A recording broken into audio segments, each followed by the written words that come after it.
Hey YouTube, welcome back. Today I got something a little bit different for you guys. We're going over some patch notes for Elden Ring that came out, and when I brought them up with a couple of my friends, nobody really seemed to understand what was going on, so here I am today doing a video about it.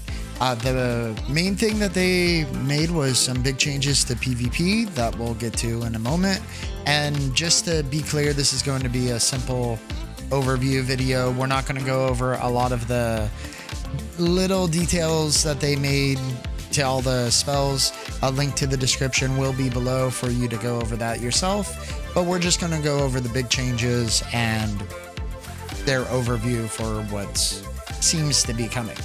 As you can see, we have Elden Ring patch notes 1.07. This new update brings balance adjustments to improve the stability of gameplay. Many changes were brought to spells, skills, incantations, and weapons to encourage more versatility in terms of gameplay. Please note, online play requires the player to apply this update. Of course. So here we go. The main and big additional feature that not a lot of people I knew were aware of is that they added separate damage scaling for PvP. Something we've wanted in ESO forever, but what do you know? Elden Ring is out for 6 months and is already there. This feature allows separate damage scaling for weapon skills, spells, and incantations when playing against other players. In the future, this feature may be used to balance weapons, art, spell, and incantation in invading PvP modes. Balance adjustments made within this feature will not impact single player and cooperative gameplay. So if you're playing with your friends, if you're going through the story by yourself, everything is going to be remaining the same. But if you're dueling with your friends, that's going to have its own separate scaling than what you would have when you're by yourself. I know one of the big things that I've heard a lot of rumors about, and that apparently has been data mined, is that they might end up opening up the Coliseum, an arena for PvP battles, 3v3s, and, you know, some more well-rounded PvP content. I hope and expect that this would just be in another patch like this, as opposed to being like DLC or something like that. I think we're kind of a year away from that at this point, just looking at some of the other history of how that's happened with the Souls games and all. But this is obviously prepping for something coming PvP related, and I hope it adds a lot more content, a lot more interesting things. Spots and I ended up dueling for like a couple of hours instead of the 30 minutes that we thought to check this out, and it ended up being a lot of fun. So if there ended up being a full arena and mode like that, something like Battlegrounds and ESO, I mean, I could see myself ending up playing this a lot more for PvP than I ever expected it to.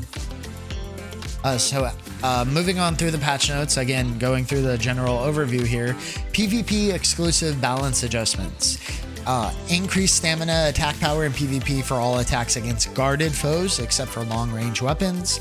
Improved poise damage in PvP for every weapon's normal attack except for skills and long-range weapons, basically reducing down some of the tankiness, not allowing to just be forever holding block and drawing out a battle. With a few exceptions, the power of Ashes of War in PvP has been lowered across the board. This is something that Spots and I absolutely noticed in our duels. There weren't anything that just suddenly took away like half of your health. I remember him using some Flame 1 and got me with a heavy attack, and he literally just two-shot me, you know, months ago before. But we actually had some more drawn out, even intense, well-paced fights once we, you know, got our fingers back loaded into the right controller, you know. The power of the following incantations in PvP has also been decreased: Dragonfire, Agiel's Flame, Glintstone Breath, Smaragd's Glintstone Breath, Rotten Breath, Ezek's Decay, Dragon Knife, Boreal's Mist, Unendurable Frenzy. So those got toned down additionally for PvP. General balance adjustments. The adjustments in this section affect both PvE and PvP aspects of the game, so no matter what you're playing, this is just the new normal. increase poise damage when using two-handed normal attacks, increase the speed of some colossal sword attacks, the speed and detection of colossal sword crouching and rolling attacks have been decreased. Man, this is like a tongue twister when you're reading these all in order like this. Increase the speed of some colossal weapons attack, decrease recovery time for colossal swords and weapons except for jump attacks, dual wield, and attack while riding. Increase poise damage of hammers, great hammer, big weapons, more poise damage. Increase guard penetration for the following weapons. Celibants, you guys can read, okay? There, well, let me scroll up. Now you guys can read. My bad, I didn't realize it was quite that low. The poise rating of some attacks has been increased for the following weapons, great swords, etc. With some exceptions, poise of all armor has been increased. So even though there's a lot more poise breaking attacks, it's generally increased. The effects of Great Shield Talisman and Hammer Talisman have also been increased. Some effects of the spell Scholar Shield, the Barricade Shield, and the Shield Grease item have been adjusted as follows. The effects on shields with low guard boost have been adjusted upwards. The effect of shields with high guard boost have been adjusted downward. So kind of reining in the difference, you know, bringing down the top ceiling and raising the floor a little bit, so there's not as much of a gap between. The guard strength of the fingerprint stone shield has also been decreased, and decreased the status buildup done by dual wielded weapons, which since I use the claws, that would be something that makes me.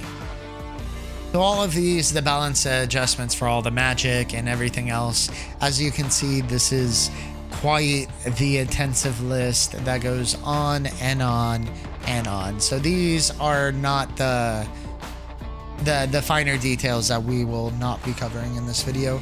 If you do wish for me to do them, please let me know, give a comment below, and please like and subscribe as well. We're going to be doing some more Elden Ring videos, as well as continuing on with some ESO content, but I will be expanding, of course. Consider ESO to be more my MMO of choice that I will continue to do content for, but I am going to be doing things like Elden Ring.